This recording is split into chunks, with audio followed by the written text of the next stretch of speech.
আমাদের চট্টগ্রামের আরেক কৃতি সন্তান স্বরাষ্ট্রমন্ত্রী, আজকে আমাদের চট্টগ্রামে একটা কথা এসেছে, ওদের ফতোয়ার জন্য আর মাদ্রাসায় যেতে হবে না। তা আমি জিজ্ঞেস করলাম কেন? ওদের ফতোয়া তো আপনাদের এই পার্লামেন্টে দেওয়া হয়। ফতোয়া কিরকম? ফখরুল ইসলাম মাননীয় মন্ত্রী, উনি যেমন ইসলাম নয়, জামাত ইসলামীও ইসলাম নয়। মানে স্পিকার, জামাত ইসলামীকে জানতে হলে 100 বছরের ইতিহাস জানতে হবে। জামাত ইসলামী কি ইসলামী দল না অন্য কিছু, সেটার ফতোয়া দেওয়ার দরকার নাই। তাই আমাদের চট্টগ্রামে এখন বলতেছে হাল জমানার মুফতি তিনি, আর একটা বললাম না, আলিফ বাতা জানেন না।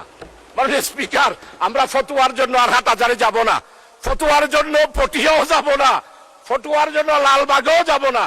আমাদের এই মহান পার্লামেন্টে জামাত ইসলামীকে ইসলামী দল নয় বলে যিনি বলেন, তার কাছ থেকেই আমরা ফতোয়া নেব।